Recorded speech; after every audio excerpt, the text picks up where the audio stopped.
Joining me now is commentator Samara and News Corp columnist Angela Mollard. Angela, this interview Harry has done with the BBC, I feel like it raises more questions than provides answers. Which were the comments which really stood out to you? Oh, so many, Caroline. And I think actually the nature of the interview surprised me in and of itself. The fact that he did it so quickly after that Court of Appeal security judgment. There was no taking stock. There was no time to think whether or not this was something that was wise to do. My understanding is that he reached out to the BBC, his people did. They hadn't asked him initially. He reached out. He wanted to do this interview and he had messages he wanted to say. He wanted to say that he wasn't in touch with his father. He wanted to say he didn't know how long his father had left to live. Now, of course, that's an alarming thing when the monarchy depends on stability. For his son to go and say that is deeply concerning. He, of course, as you said that it was the security issue was in an establishment stitch-up. But the thing that really struck me was when he said that if anything were to happen to him because he had been denied security, then blood would effectively be on the hands of the royal family. How do you then, in the next sentence, say, I want reconciliation with my family? I just found this interview deeply alarming. I found it affecting in parts. You know, Harry is still a little boy who has tremendous trauma at the heart of who he is, but it's delusional in so many ways as well. I thought that I'd seen everything with the royal family. You know, I lived in London in the 90s. And Diana's interview, Charles in the Dimbleby interview, Prince Andrew, but this one had so many layers to it that were really concerning. And Samara, like Angela just said, obviously it was right after the judgment and the loss of that appeal to the Home Office. But why now? And what's the actual purpose, do you think? I mean, that man does not have a good direction when it really comes to anything. I mean, even just giving the interview to the BBC was a really weird choice, considering the part the BBC played in Diana's death, to be honest, because Martin Bashir, obviously we know there was a lot of cover-ups that happened around the time of the interview when she gave it to him. He made her very paranoid about her staff, which she then dismissed. And I'm not trying to put two and two together, but, you know, they don't have a great record in terms of his history. So it's weird that he chose them. And you're right. I mean, the timing of it was strange too. 3 hours after the appeal came back, he probably hopped into a car and went and did this interview to them. I mean, he's a husk of a man. What I can see about it is that Meghan is behind a lot of this. It doesn't even sound like him. There's a lot of woke LA language being flung around. There's a lot of paranoia. And as you alluded to in your intro, there's this cognitive dissonance between what Meghan is trying to push publicly about their happy life in Montecito, their happy marriage with the kids, and how Harry appeared on that devastating interview.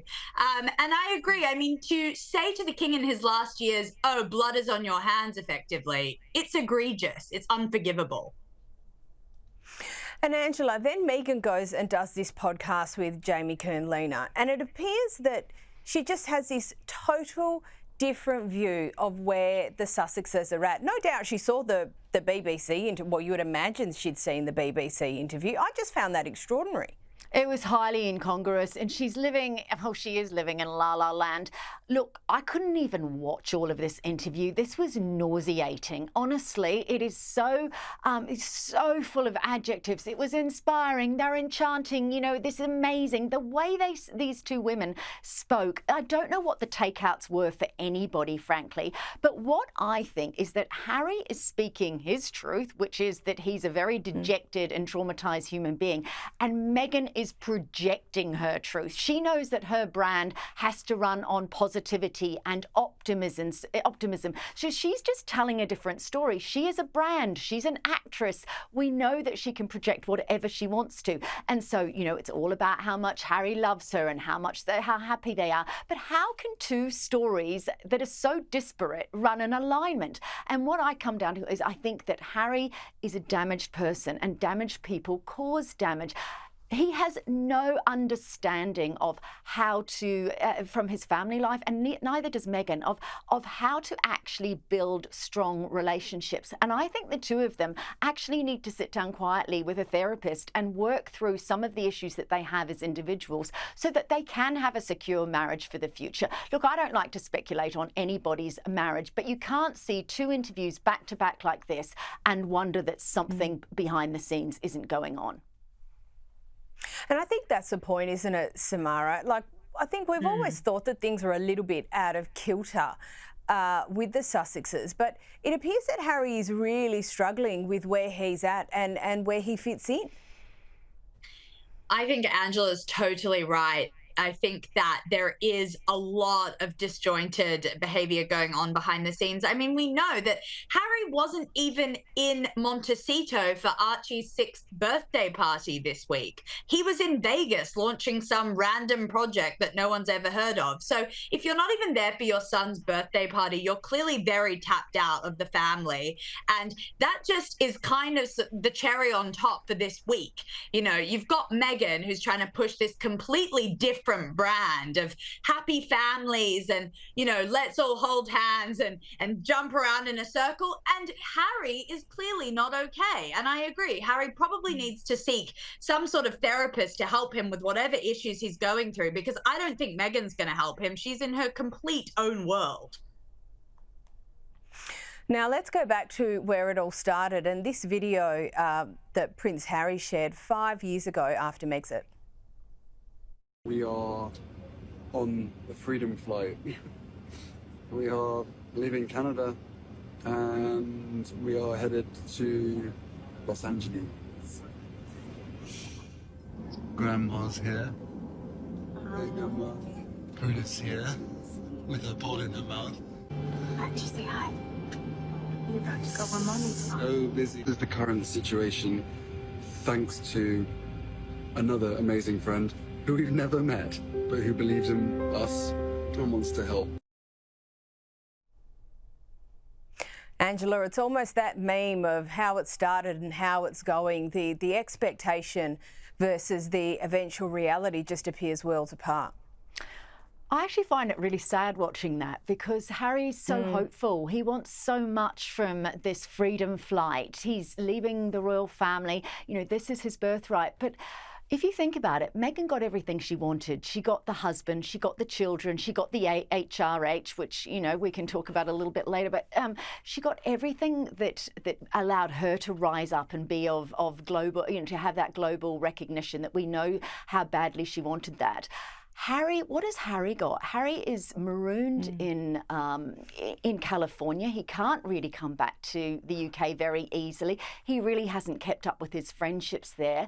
And everything that Harry was, if you remember, he was actually a brilliant member of the royal family. He was engaging, he was real, he had one foot in real life and one foot in royal life. And people related to him. He used to be the most popular member of the royal family. And here he is at 40 with, you know, let's say he lives to his 80s, whatever, you know, he's got half his life still ahead of him. What is that life going to stand for? And I hope that we will be seeing a video in 10 years like the Fighting Freedom one, where we're looking at him and going, yeah, it's going well for you now. We're really happy for you, but I really can't see it. Now, Samara, talking about that HRH, recently, Meghan was caught out using her HRH title despite agreeing not to. So what's the story here and what's been the reaction?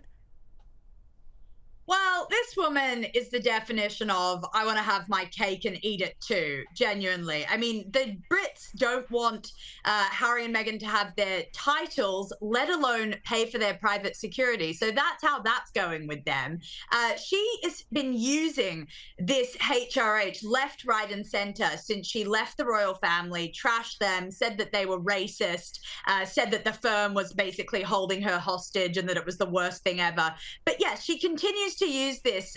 She had a letter that she addressed to Jamie Lee Curran, and she said, you could see on the lettering that she's used it. So she's with this sort of pathetic little crown at the top of it.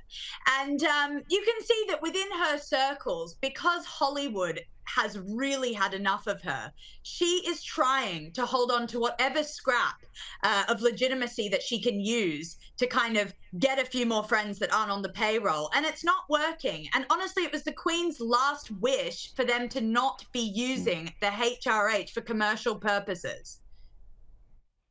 Yeah, absolutely it was. And look where it all is now. Thank you, Angela Mollard and Samara Gill.